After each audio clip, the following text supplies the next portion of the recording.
তদারকির জন্য রেডি আছেন? আজকে নির্বাচনী কথা হবে, যেহেতু নির্বাচনী সমাবেশ। বাংলাদেশ ৫৫ বছর স্বাধীনতার পর আমাদের ভাগ্য নিয়ে অনেক ছিনিমিনি করা হয়েছে। এই জন্য আগামী ১২ তারিখ দেশে একটি কল্যাণমুখী রাষ্ট্র কায়েম করার জন্য বাংলাদেশ জামাত ইসলামী সারা দেশে 11 দলীয় ইসলামী জোট নিয়ে একটা ময়দানে আপনাদের সামনে উপস্থিত হয়েছে। বাংলাদেশ জামাত ইসলাম মনোনীত হলদরা ইউনিয়নের 28 বছরের চেয়ারম্যান জননেতা অধ্যাপক আবুল কালাম আজাদ, আমাদের পাবা মোহনপুরের প্রার্থী, আপনারা চিনেন তাকে? আপনারা শুনেছেন কিছু? 28 বছর এক জায়গাতে চেয়ারম্যান থাকা, এটা কিন্তু চারটিখানি বিষয় নয়।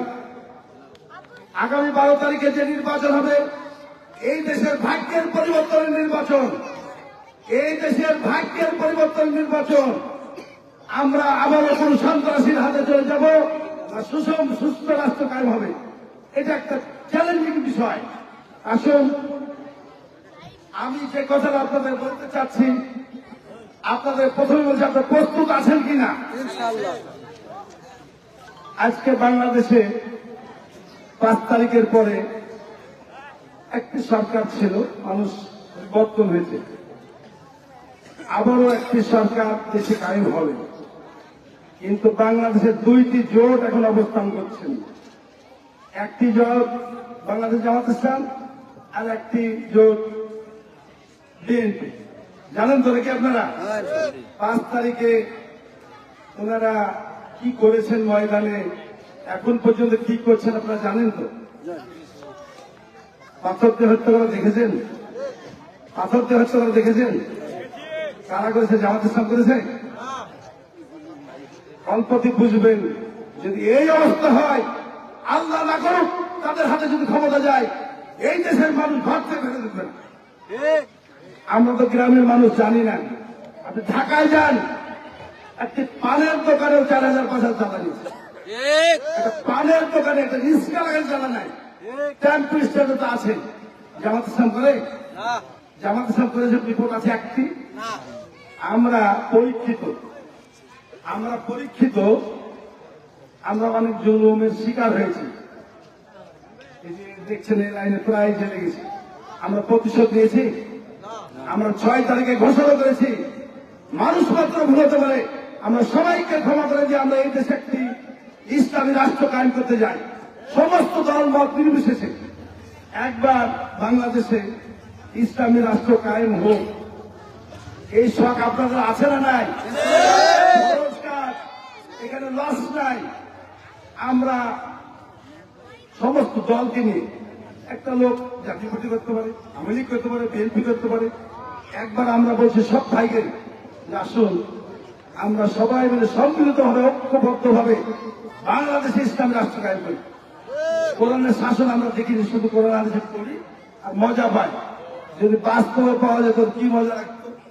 আসুন, আমরা আগামী দিনে এই দেশে যে 12 তারিখের ভাগ্যের পরিবর্তনের নির্বাচন, এই নির্বাচনে কোন রকম ষড়যন্ত্র হবে না ইনশাআল্লাহ। বাংলাদেশের মানুষ উৎসব মুখর পরিবেশে 12 তারিখে নির্বাচন হবে। আর যেরকম যেখানে সেখানে আমাদেরকে বলা হচ্ছে দাঁড়িপাল্লায় ভোট দিতে যাবে, হাত কেটে নেব 12 তারিখে। আহা, কি কথা! আমরাও যে দেশের মানুষ, আপনারাও সে দেশের মানুষ। আপনি যদি আমার হাত কাটেন, আমি কি চুপ করে বসে থাকবো? কোনো ভয় করবেন না ইনশাআল্লাহ, কোনো ভয়ের কারণ নাই। আমরা আছি ইসলামের পক্ষে। আমরা এই টিপসই বা সিল যেটা মারবো, কোন চাঁদাবাজকে দেবো, কোন সন্ত্রাসীকে দেবো, কোন রাজনীতিকারীকে দেবো, অভিভাবককে দেবো, আমরা দেবো আল্লাহর আইনের পক্ষে। আমাদের লাশ আছে? কোন ভয় হুমকি দুমকে ভয় করবেন না ইনশাআল্লাহ। কোন রকম যদি ভয় ভীতি দেখায়, আমরা প্রস্তুত তাদেরকে জবাব দেওয়ার জন্য ইনশাআল্লাহ। মানুষকে বলছে যে নাওবাদে 60 জন লোকের নামে মামলা হবে, একটা শ্রেণী বলছে 60 জন লোকের নামে মামলা হবে, মনে মনে বলছে। এটা দালালি করা একটা সুযোগ খুঁজছেন আপনারা। দালালি করার সুযোগ 9 নম্বর আব্বাসী দেবেন ইনশাআল্লাহ। কোন রকম সুযোগ দেবে না। ওইটা ভোটে যাবে, আস্তে আস্তে ধীরে ধীরে।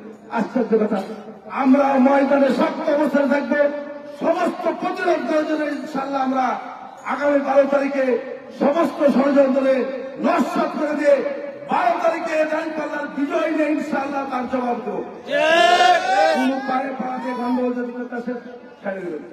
যদি দেখছেন যে সমস্যা সৃষ্টি বারবার করছে তাকে ওই খালি জবাব দিয়ে দেবেন ইনশাআল্লাহ। আসুন, যেহেতু টাইম কম, সংক্ষিপ্ত কথা একবার প্রধানমন্ত্রী রাষ্ট্র টাইম আমরা দেখতে চাই। আপনারা 12 তারিখ পর্যন্ত মাঠে ময়দানে শক্ত অবস্থান থাকবেন। ইনশাআল্লাহ দাঁড়িপাল্লার বিজয় করার জন্য মানুষ প্রস্তুত। আপনারা 9 নম্বর ওয়ার্ডে 9 নম্বরের সেন্টারে বিপুল ভোটে পাস করবেন। আমরাও কিছু তথ্য বিভিন্নভাবে কালেকশন করছি, ভয়ের কারণ নাই। বিজয় আমাদের হবে ইনশাআল্লাহ। কোন প্রতীক বলেন তো?